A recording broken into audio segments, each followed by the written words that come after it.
Hello lovely souls. आज हम free will के अलग अलग हिस्सों के बारे में बात करेंगे। जैसे कि ईगो और सोल के विल के बारे में बात करेंगे, तो इसके बारे में मैं कुछ गहराई से आपको कुछ बताना चाहती हूँ कि जब भी ट्विन का कोई फ्री विल तोड़ना चाहता है या फिर आपका फ्री विल होता है, जो आप जैसे कि आप ये जर्नी छोड़ना चाहते हो तो आपका फ्री विल है। अगर कोई किसी को मारना चाहता है तो उसका फ्री विल है, वो बिल्कुल मार सकता है।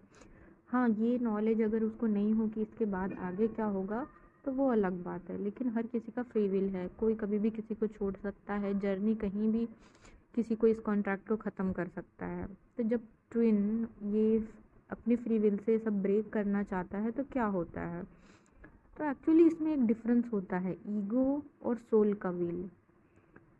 सोल जो है वो बहुत बहुत गहरी होती है और ईगो जो है वो इंसान का बनाया हुआ है। उसने अपने दुनिया से प्रोग्राम होके अपनी आदतों से और सोसाइटी और पैटर्न की वजह से उसने ईगो बना लिया है। सोल को ईगो नहीं पता। सोल एक बहुत गहरी आत्मा है जो ये सब नहीं जानती।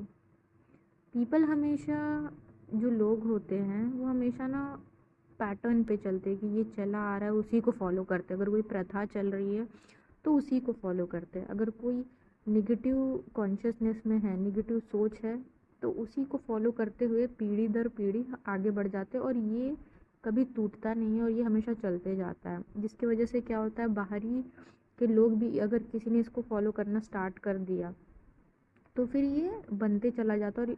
और जब तक, जैसे कि हम ट्विन हैं, किसी ट्विन ने आवाज़ उठाई कि नहीं ये गलत है, इसे नहीं करना चाहिए, तब जाके ये पैटर्न टूट जाता है। तो इसकी वजह से क्या हुआ, उन सारे लोगों की हीलिंग हो गई और ये पैटर्न भी टूट गया। तो ईगो, हमेशा ईगो में रह के कभी ये बोलना कि मैं फ्री विल कर रही हूँ, फ्री विल ले रही हूँ, तो ये नहीं पॉसिबल है। क्योंकि हम सब इस दुनिया में आए हैं अपना अपना एक एक्सपीरियंस लेने और उसे समझने। जैसे कि अगर कोई इंसान ड्रग्स लेता है या फिर ड्रिंक करता है, तो अगर ये उसकी फ्री चॉइस है, लेकिन उसने ये कॉन्ट्रैक्ट साइन किया था कि ह्यूमन लॉ में जो भी बातें होगी मैं ये करता रहूँगा, मैं दूसरों को हर्ट करता रहूँगा। तो ये अगर वो बोले कि ड्रिंक करना, ड्रग्स लेना मेरा फ्री विल है, तो ये गलत कामों में वो फ्री विल का इस्तेमाल कर रहा है। फ्री विल हमें एक चॉइस देती है ताकि हम एक सही फैसला ले सकें। ये नहीं कि हम कुछ भी गलत जो मन में आया वो कर रहे, किसी का मर्डर कर रहे, किसी को मार दे रहे।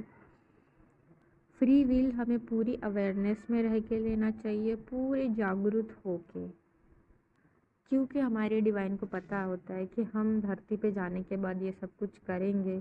इसीलिए सोल कॉन्ट्रैक्ट बनाया गया ताकि हम अपने हायर लेवल के जो मिशन तक है पहुंच पाए। क्योंकि अगर हम अपनी मर्ज़ी से ये सब, अगर कोई नियम कानून ही नहीं होता तो हम अपनी मर्ज़ी से ईगो बेस्ड डिसीजन लेते और कुछ भी कर बैठते, और जिसकी वजह से पूरी दुनिया तहस नहस हो जाती।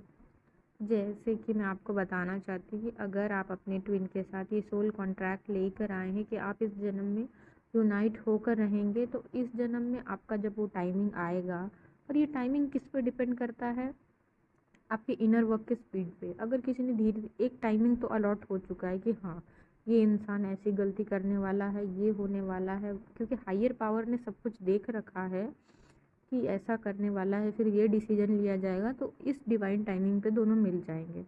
लेकिन अगर आप डेली अपनी मेहनत से अपना भाग्य बदलना चाहते हैं तो बहुत सारा इनर वर्क करें, बहुत सारा मेडिटेशन करें और अपनी इस जर्नी को 10 साल की जगह 2 साल में पूरा करें या 1 साल में पूरा कर सकते हैं। उसके लिए जितनी आप तपस्या करेंगे, हर एक काम को इनर वर्क बना लेंगे, तो आपकी सोल रीयूनाइट हो जाएगी। तो ये था कि फ्री विल और जो सोल का विल होता है, मतलब ईगो और सोल, और जो फ्री विल होता है उसका क्या मतलब है, और ये हमारे लाइफ में इसका क्या महत्व है ट्विन की लाइफ में।